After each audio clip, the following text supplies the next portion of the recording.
Basketball-wise, like, everybody knows what I'm pretty good at. Like, I love offense. Coach Bluter loves offense. Like, that's what I thrived on my entire college career. But I love making people around me better. Like, I think that's something that I bring, is just a winning mentality. Caitlin Clark, the rookie everyone was hyped about in 2024.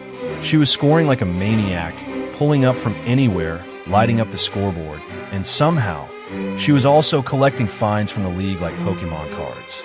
7 of them that season, 1 away from suspension. And that's not even counting the whispers behind the scenes.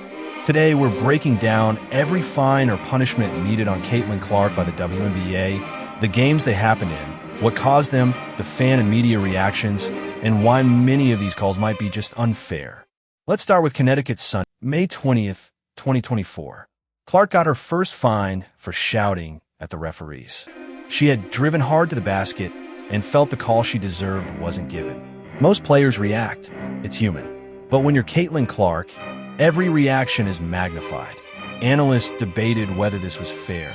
Some argue that rookies are held to stricter standards because refs expect them to know better. Fans immediately took to social media. Comments range from "this is ridiculous" to "why are rookies being punished for energy?" Even Clark's teammates noticed the tension. You could see it subtly affect her body language. She still played aggressively, but that first fine set a tone. The league was watching closely, and she knew it.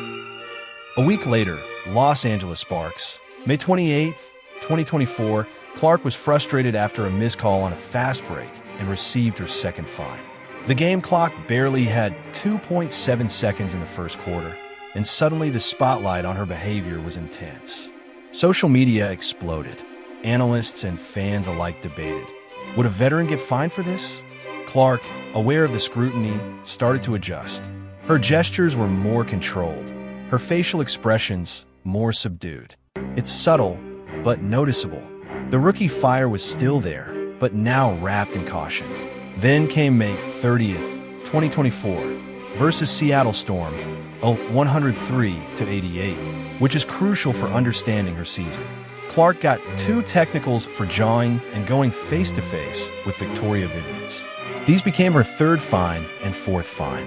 The first technical came after a heated verbal exchange, and the second followed shortly after, escalating the tension on the court. Fans and analysts debated endlessly. Some said it was a rookie overreaction. Others argued it was part of her competitive fire. Social media blew up with clips and memes, labeling it everything from heated rookie moment to unfair targeting. Clark's teammates noticed the tension, and you could feel it in her body language. Aggression still there, but now tempered by caution. On the road against the Minnesota Lynx, July 14th, 2024, Clark brushed Cecilia Zandalicini during a contested rebound. The contact was minor, barely noticeable, but the referee called a fine, her 5th fine. Fans posted slow-motion clips online. Analysts questioned the call, highlighting that veterans make similar contact regularly without any fines. Clark's coach addressed the situation post-game, saying, "Caitlin's energy is her strength. We don't want to suppress that, but the league is watching every move." This fine wasn't just about one play. It represented the weight of expectation, scrutiny, and pressure that comes with being a high-profile rookie. At home, against the Seattle Storm, August 18th, 2024, Clark missed a free throw and slammed the basket stanchion out of frustration. Switch things up. They are doing a much better job. You see the congestion, making it hard for Jewel to be the impetus or the engine for Seattle today. That became her 6th fine. The incident went viral. Fans debated online. Analysts questioned the legitimacy, and social media filled with memes. Even casual viewers chimed in. It's just emotion. Clark's visible frustration was natural. Yet, the league chose to punish it. Hitting the stanchion didn't harm anyone, didn't disrespect the officials, but it was enough to be fined. For rookies like Clark, emotional responses are no longer private, they're league business. Then came Las Vegas Aces, September 13th, 2024. Clark missed another free throw and slapped the stanchion again, her 7th fine. The game had barely started, and social media went wild. Comments like targeted and unfair trended. Observers debated whether rookies are punished differently from seasoned stars. Clark's demeanor subtly shifted. She was still aggressive, but moments of pure energy were measured. The rookie spotlight was heavy, and every gesture could now cost her. Step back for a moment. Some fines were arguably fair. Yelling at refs, showing visible frustration. Those are punishable under league rules. But the others? Accidental contact, minor gestures, hitting the stanchion, jawing face-to-face with opponents. These were blown out of proportion. Veteran players routinely do the same things without fines or drama. Clark? Rookie, high-profile, media magnet. Suddenly every action was scrutinized. Confidence, aggression, energy, all subtly affected. Fan backlash was intense.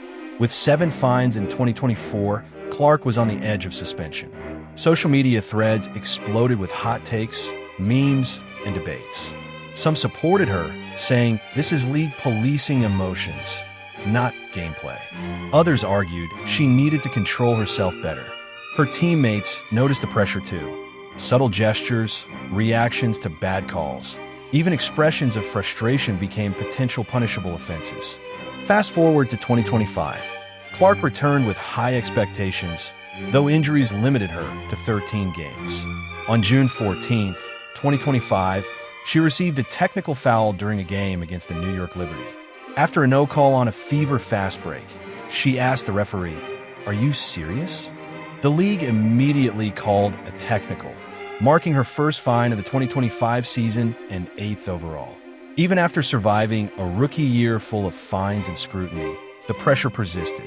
Every move, every reaction is analyzed and judged. Minor reactions still result in fines, adding mental strain. Now let's talk about the mental impact. The fire, the energy, the fearless shooting. Suddenly, some of it was muted. Clark hesitated in moments she would normally attack without thinking. She considered every reaction. Would yelling get fined? Would minor contact be punished? Would her facial expressions trigger another fine? This mental load changed how she approached fast breaks, communication with referees, and even how she interacted with teammates. These weren't just monetary penalties. They were psychological pressure points testing her confidence, poise, and emotional control. We also need to consider the veteran comparison. Experienced stars do similar things. Brush contact, yell at referees, show visible frustration, and rarely face fines. Clark, as a rookie, became the face of accountability. Her every move, every mistake, every emotional reaction was magnified. Some fines seemed about perception as much as rules. Rookies, especially high-profile ones, are under a microscope from day one. Historical examples show veteran stars can display passion without consequence. The difference in treatment is stark. Media and fan reactions amplified this. Analysts debated the fairness of fines, fans took sides, and every clip circulated widely online. Clark's fines became talking points for league rules, rookie treatment, and gendered expectations in professional sports.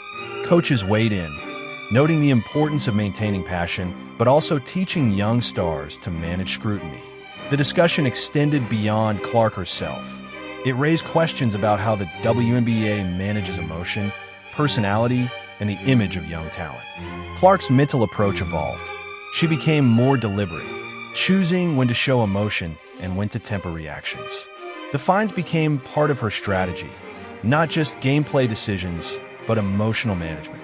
It's a rare challenge, excelling in the sport while navigating scrutiny so personal and public. The mental toughness she developed in 2024 carried into 2025, where even a single technical foul became a test of resilience. Let's not forget the game atmosphere. These arenas were packed. Fans screaming, banners waving, the crowd reacting to every play.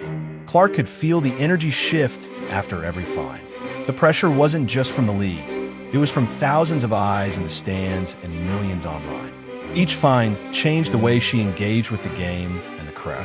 Even her body language reflected the burden. Another layer, historical context.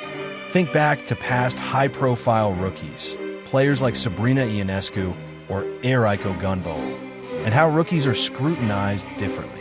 The league wants passion, but when that passion is visible, it can become a target. Clark's situation illustrates how rookie energy is misinterpreted as misconduct, especially when paired with social media amplification and national coverage. Looking back at 2024 and into 2025, Clark's finds highlight systemic issues. Are rookies held to different standards? Is passion being misread as misconduct? Comparisons to veteran players suggest yes. Yet, Clark's resilience stands out. She continued to perform at an elite level despite fines, injuries, and scrutiny. Her commitment to excellence and her ability to adapt mentally is remarkable. Her story also demonstrates a broader truth about professional sports. It's not just about physical skill. Mental toughness, emotional control, and navigating public scrutiny are equally crucial. Caitlin Clark's rookie year and the scrutiny she faced serves as a case study in how young athletes are tested off the stat sheet under the intense pressure of league policies, media, and fan expectations. Finally, what does this mean for the league? WNBA rules exist to maintain decorum, but they also must balance growth, talent development, and emotional expression. Clark's finds raise questions about fairness, consistency, and support for young athletes under scrutiny.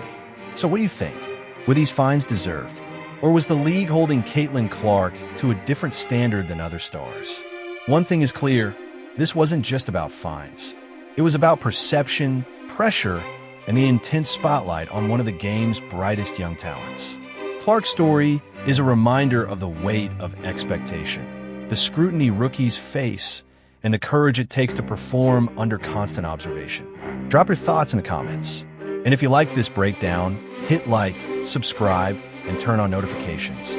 We'll be breaking down more WNBA drama, controversial calls, and in-depth player stories soon.